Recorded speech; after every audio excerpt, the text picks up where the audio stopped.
देख रहे हैं इन डार्क राजकुमार के साथ। तो चलिए बढ़ते हैं आज की कहानी की ओर। दोस्तों, मेरा नाम संदीप है और मैं आंध्र प्रदेश का रहने वाला हूँ। मैं आंध्र प्रदेश के चित्तूर जिले का रहने वाला हूँ। मैं इन सब बातों से बिल्कुल अनजान था कि इस चित्तूर रेलवे स्टेशन पर रात में भूत प्रेत आदि का साया मंडराता है। मैंने पहले इतना सुना था कि इस स्टेशन पर टीटी ने एक आदमी को बहुत बुरी तरीके से मारा और उस हादसे में उस आदमी की मौत हो गई। लेकिन मैं ये नहीं जानता था कि उस आदमी की आत्मा आज भी उस स्टेशन पर लोगों से बदला लेने के लिए घूमती फिरती है। भारत में वैसे तो कई सारे ऐसे रेलवे स्टेशन हैं जहां पर भूत प्रेत के बारे में चर्चा की जाती है, मगर इस रेलवे स्टेशन का तो क्या ही कहना। हमारे जिले में स्थित चित्तूर रेलवे स्टेशन को यहाँ का सबसे खतरनाक रेलवे स्टेशन बताया जाता है। बातों ही बातों में मेरे और मेरे दोस्त के बीच एक शर्त लग गई। दरअसल हम तीन दोस्त घूमने के लिए हमारे उस स्टेशन के आसपास अक्सर आया जाया करते थे। एक दिन मेरे दोस्त दिनेश ने मुझसे कहा कि यार, ये रेलवे स्टेशन कितना भूतिया है ना। मैंने उससे कहा, तूने कभी भूत देखा है? तो इस पर दिनेश ने कहा, देखा तो नहीं है मगर सुना बहुत है। सुना है इस स्टेशन पर रात को आत्मा घूमती है और रात में स्टेशन पर कोई आता भी नहीं है। उस वक्त मैं अपने दोस्तों के साथ उस स्टेशन के पास ही घूम रहा था। ऐसे ही घूमते घूमते हमारे बीच एक बात छिड़ गई। मेरा मानना था कि स्टेशन पर तो क्या, वाकई में कोई भूत प्रेत जैसी चीज मौजूद नहीं होती। लेकिन वही दिनेश का मानना था कि इस स्टेशन पर आत्माओं का वास है। फिर क्या था, दिनेश ने मुझे चैलेंज किया कि अगर आज रात मैं स्टेशन पर रुक जाऊं तो वह मुझे निडर साहसी समझेगा, वरना मैं एक डरपोक हूं। फिर मैंने कहा, क्यों भाई, मेरी क्या कोई मजबूरी है जो आज रात में इस स्टेशन पर रुकूं? और ऐसा तो नहीं है कि मुझे कुछ फ़ायदा हो रहा हो। फिर दिनेश और मेरे बीच 5,000 की शर्त लग गई। एक रात में ही मैं कमा सकता था और मैं तैयार हो गया। शाम ढली और रात का समय आ गया। वह स्टेशन धीरे धीरे खाली हो रहा था। वो काफ़ी अंधेरे में डूबा हुआ स्टेशन था और वहाँ की खामोशी उसे और भी ज़्यादा डरा देने वाली बना रही थी। मुझे पता चला कि रात के 10 बजे के बाद उस स्टेशन पर सिर्फ 2 ट्रेन गुजरती हैं। एक रात को लगभग 1 बजे तो वहीं दूसरी रात को लगभग 3 बजे। लेकिन मुझे भी इन चीज़ों से कोई ज़्यादा लेना देना नहीं था। मुझे बस किसी भी तरह आज की रात उस स्टेशन पर गुजारनी थी। मैं वहीं स्टेशन के एक बेंच पर जाकर आराम से लेट गया। मैं कंबल ओढ़कर पहले तो अपना फ़ोन चला रहा था, मगर उसके बाद नींद मेरे ऊपर अपना डेरा जमाने को तैयार हो गई। तो मैंने भी फ़ोन को बंद करे जेब में डाला और फिर आंख बंद करके चुपचाप सोने लगा। मैं कुछ देर तक तो सोता ही रहा, मगर तभी किसी आवाज़ की वजह से एकदम से मेरी आंखें खुल गईं। जब मैं उठा तो पहले तो मेरी नज़र घड़ी पर गई। उस समय रात के लगभग 11:30 बज रहे थे और ये बात वह स्टेशन भी साफ साफ जाहिर कर रहा था, क्योंकि उस स्टेशन का सन्नाटा काफ़ी भयानक रूप में बिखरा हुआ था। फिर मैंने सोचा कि शायद ये मेरा कोई वहम होगा, मगर ये आवाज़ मेरा कोई वहम नहीं था, क्योंकि मैंने ये आवाज़ करीबन 2-3 बार सुनी थी। पता नहीं कैसी अटपटी सी आवाज़ें थीं, मानो कोई जानवर वहाँ पर कुछ अलग तरीके से बोल रहा हो। मैंने पहले तो इधर उधर देखा, मगर चारों तरफ मुझे कोई नहीं दिखा। फिर मैं वहीं वापस बेंच पर बैठकर सोने लगा, पर मैंने इसे अपना वहम नहीं समझा। लेकिन कुछ देर बाद फिर मुझे ऐसा लगा कि कोई मेरी कंबल को खींच रहा हो। अब मेरी कंबल नीचे गिरी हुई थी और मैं भी बेंच से नीचे पड़ा था। अभी ये किसकी करतूत थी, ये समझ पाना बेहद मुश्किल था, क्योंकि कुछ देर पहले तो मैं बेंच के ऊपर ही लेटा हुआ था और फिर मेरी कंबल किसने फेंकी। पहले तो मैं उस जगह से उठा और फिर इधर उधर दौड़ा और ज़ोर ज़ोर से शोर करने लगा कि कौन है यहाँ पर जो मुझे बार बार परेशान कर रहा है। मगर मैं भी पागलों की तरह झूठा शोर मचा रहा था, क्योंकि इतनी रात गए वहाँ पर कौन हो सकता था। फिर मुझे लगा कि शायद मेरी गलती की वजह से ही मैं नीचे गिर गया हूँगा। ये सोचकर मैं वापस उसी बेंच पर बैठ गया। अब मुझे भी हल्का हल्का उस स्टेशन पर डर महसूस हो रहा था।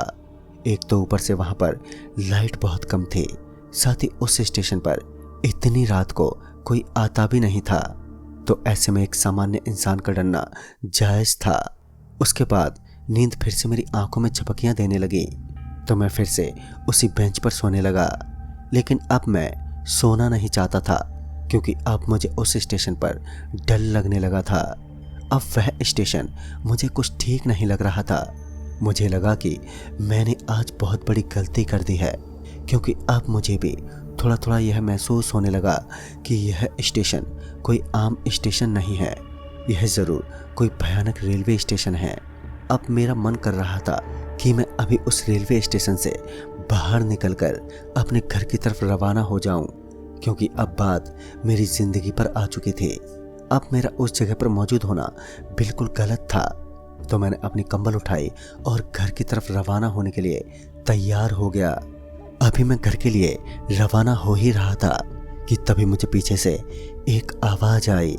मैं एकदम से चौंकते हुए वहीं एकदम से रुक गया, क्योंकि आखिर किसने मेरा नाम पुकारा, वह भी आधी रात के समय। और तो और स्टेशन पर कौन था उस वक्त, यही सब बातें मुझे वहीं खड़ा करके सोचने पर मजबूर कर रही थी। तभी मैं धीरे धीरे पीछे की तरफ पलटने लगा। इस बार मेरे सामने एक ऐसा नज़ारा प्रस्तुत था जिसके बारे में मैंने कभी सोचा तक नहीं था। पहले तो मैंने देखा कि एक आदमी काला कंबल ओढ़े मेरे सामने खड़ा था। पहले तो मुझे समझ में नहीं आया कि आखिर ये आदमी यहाँ पर क्यों खड़ा है और इतनी रात गए यहाँ पर क्या कर रहा है। लेकिन तभी मेरी नज़र उसकी पैंट पर पड़ी, तो मैंने देखा कि उसकी पैंट फटी हुई थी। पहले तो मुझे ये लगा कि ये कोई भिखारी होगा जो स्टेशन पर यूं ही पड़ा रहता होगा। वो भिखारी लगातार मुझे घूरे जा रहा था। उसका चेहरा कंबल की वजह से ढका हुआ था, तो मैं उसका चेहरा साफ साफ देख नहीं पा रहा था। मुझे वह भिखारी कुछ ठीक नहीं लगा, तो मैं वहाँ से निकलने लगा। लेकिन तभी वह भिखारी एक भयानक आवाज़ में बोला, रात में जो भी इस स्टेशन पर आता है वह वापस लौट कर नहीं जाता, और आज तुम भी यहाँ से लौट कर नहीं जाओगे। उसकी कही कई बातें मुझे समझ नहीं आ रही थी कि आखिर ये कहना क्या चाह रहा है। तभी उसने मुझसे कहा, रात में इस स्टेशन पर आना मतलब कि अपनी मौत को दावत देना। तभी उस भिखारी के चेहरे से वो कंबल धीरे धीरे हटने लगा, और फिर उसका चेहरा देखकर मेरी तो जान ही निकल गई। इस बार मेरे सामने मेरी जिंदगी का सबसे खतरनाक और डरावना चेहरा मौजूद था, जिसे देखकर मेरी हिम्मत ने जवाब दे दिया था। उसके बाद मैं वहां से भागने लगा। मुझे अब सिर्फ अपनी जान की पड़ी थी कि किसी भी तरह मैं उसके चंगुल से बच जाऊं। अभी मैं उस स्टेशन से बाहर निकलने ही वाला था कि तभी मैंने देखा कि मैं फिर से उसी जगह पर आकर जहां से मैं भागा था। मेरा दिमाग अब घूम चुका था, क्योंकि अब मेरे साथ क्या क्या हो रहा था मुझे कुछ पता नहीं चल पा रहा था। बार बार कुछ ऐसा ही हो रहा था। फिर मैं हिम्मत हार कर उसी जगह पर बैठ गया। मगर वो कहते हैं ना कि अगर हमारे लिए मुसीबत में एक दरवाज़ा बंद होता है तो वहीं पर 10 दरवाजे मुसीबत से बचने के लिए खुल जाते हैं। दरअसल उसके बाद मुझे याद आया कि रात के 1 बजे एक ट्रेन पहुंचने वाली है, जो कि मेरी आखिरी उम्मीद थी। मैं उसी ट्रेन का इंतज़ार कर रहा था, लेकिन तब तक के लिए मुझे उस भिखारी से बचना था जो मेरे पीछे पड़ा था। सिर्फ आधे घंटे के लिए मुझे उस प्रेस से बचकर वहाँ पर छुपना था। उसके बाद मैं फिर से उसी तरफ भागने लगा, क्योंकि अगर मैं सिर्फ आधे घंटे तक भागता रहा तो शायद मेरी ज़िंदगी बच सकती थी। लगातार भागने की वजह से अब मेरी सांसें उखड़ने लगी। अब मुझे भागना तो दूर, चलने की भी ताकत नहीं थी। मैं जिस जगह पर पहुंचता कि वह भिखारी मुझे वहीं पर मौजूद मिलता, तभी वहां पर ट्रेन का हॉर्न बजा। शायद अब ट्रेन का वक्त हो गया था। ट्रेन को आता देख मैं भागता हुआ धीमी गति से चल रहे उस ट्रेन के अंदर चढ़ गया, और फिर मैं अगले स्टेशन पर उतर गया।